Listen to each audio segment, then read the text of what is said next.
और कितनी ताकत भी काम कर सकते हैं। लेकिन प्रॉब्लम क्या होता है कि आम आदमी की, एक आम आदमी हमेशा जो है ना वो पड़ोसी को देख के मोटिवेट होता है। किसको देख के होता है? कि मेरे पड़ोसी ने घर को कलर कर दिया, क्या कर दिया, तो हमारी इच्छा क्या हुई कि हमारे घर में भी कलर होना चाहिए।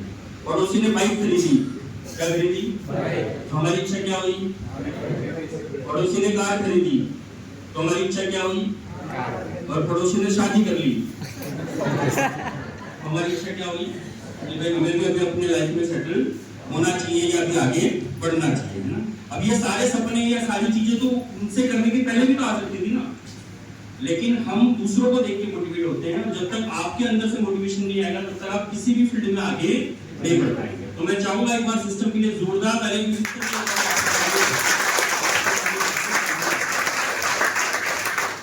इसी के साथ एक बड़ा प्रोग्राम हुआ था 2 साल पहले, पिछले साल भी नेक्स्ट जनरेशन का प्रोग्राम हुआ था, इस साल भी एक नेक्स्ट जनरेशन का प्रोग्राम होने वाला है। और 2 साल पहले प्रोग्राम हुआ था जहाँ पे मुझे और सपना को यानी मेरी वाइफ को मौका मिला था स्टेज शेयर करने का। और उस स्टेडियम में लगभग 8000 लोग थे। कितने थे? 8000।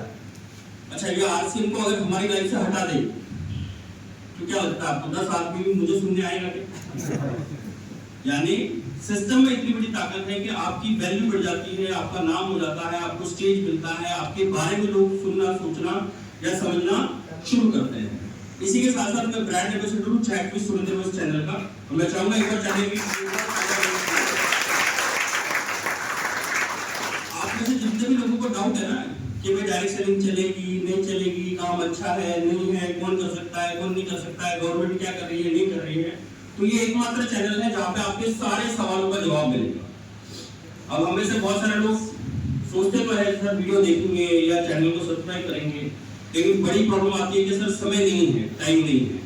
और जब हम इंडिया के सर्वे को देखते हैं ना तो इंडिया का सर्वे बताता है कि एक आम आदमी जो है ना वो 2.5 घंटा सोशल मीडिया पर बिताता है। कितने घंटे? क्या करता सर वो? कुछ नहीं करता, मोबाइल लेता है और सिर्फ स्लाइड करता है। क्या करता है? 5 मिनट 10 मिनट आधा घंटा 1 घंटा। लोग बोलते हैं मरने की फुर्सत नहीं है, यानी नहीं मारते। अच्छा, थोड़ा सा अगर हम इसको एलिब्रेट करें, मरने की फुर्सत क्या बोलना चाह रहा है? नहीं है तो आपको अपने लिए टाइम नहीं है, अपने फैमिली के लिए टाइम नहीं है, अपने समाज के लिए टाइम नहीं है, अपने देश के लिए टाइम नहीं है। तो टाइम नहीं होना एक बड़ी प्रॉब्लम है, और टाइम निकालने के लिए इसका सॉल्यूशन भी टाइम ही देगा। क्या देगा भाई? आपके पास कितने घंटे हैं? मेरे पास कितने हैं? अंबानी जी के पास कितने हैं? नरेंद्र मोदी जी के पास कितने हैं? तो ऐसी क्या वजह है कि उन्होंने अपने टाइम को मल्टीप्लाई कर दिया और हम अपने टाइम को मल्टीप्लाई नहीं कर पा रहे हैं? क्योंकि हम जिस लूप में फंसे हुए हैं, हम अगर जॉब कर रहे हैं तो वो एक लूप है। सुबह 9 बजे ड्यूटी पे जाओ, शाम को 6 बजे घर आओ, फिर खाना खाओ, फिर सो जाओ, दूसरे दिन वही करना है। दुकान वाले हैं तो सुबह 7 बजे शटर ऊपर, रात को 9 बजे बंद, फिर घर जाओ, खाना खाओ, फिर दूसरे दिन फिर वो लूप में अटक जाओ। लेकिन अगर आपको समय निकालना है तो समय को कहीं कहीं इन्वेस्ट करना पड़ेगा, और वो इन्वेस्ट आपसे ही होगा, मेरे बोलने से नहीं होगा। अपने आप को चेक करिए कि आप कहाँ पे समय को वेस्ट कर रहे हैं और उसको धीरे धीरे इन्वेस्ट करना शुरू करें। तो अभी पटना में एक प्रोग्राम हुआ था चैट विद सुरेंद्र चैनल के रूप में, या फ्रेंड्स में 2025 यानी 5वीं वर्षगांठ मनाई गई थी, और उसमें लगभग 6000 लोग थे। कितने हजार? 6000।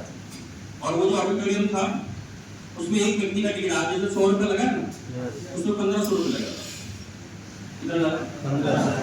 तो मुझे एक बात बताओ, खाली पटना से लोग नहीं आए थे, कोई कलकत्ता से आया था, कोई गुवाहाटी से आया था, कोई दिल्ली से आया था, कोई मुंबई से आया था। 1 2 10 लोगों को बेवकूफ बनाना आसान होता है। क्या 6000 लोगों से 1500 रुपए निकलवाया जा सकता है? नहीं। भाई सिस्टम में कुछ दम है तभी तो इतने सारे लोग वहां पहुंचे।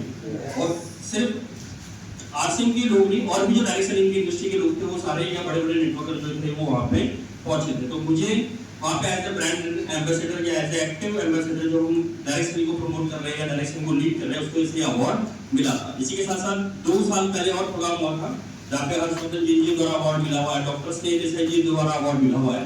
इसी के साथ साथ मुंबई में एक बड़ा प्रोग्राम हुआ था नेटवर्क एक्सप्रेस के द्वारा, जहाँ पे मुझे नेक्स्ट जनरेशन एक्सीलेंस अवार्ड से नवाजा गया था। और मैं फिर से चाहूंगा सिस्टम के लिए जोरदार तालियां होनी चाहिए।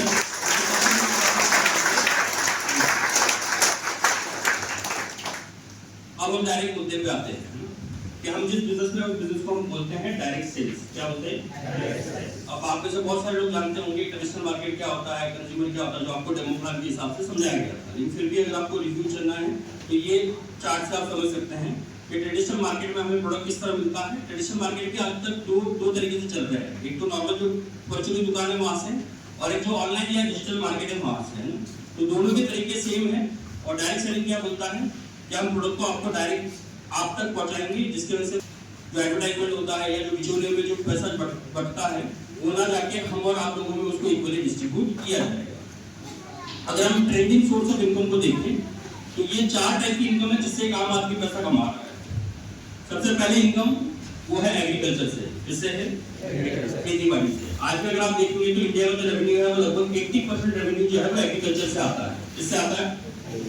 दूसरा जो है वो है प्राइवेट या गवर्नमेंट जॉब से, यानी लोग जॉब करके या उस प्राइवेट या गवर्नमेंट जॉब करके उससे पैसा कमा रहे हैं। तीसरा जो है वो है बिजनेस करके। बिजनेस छोटा मोटा हो सकता है, बड़ा व्यापार हो सकता है।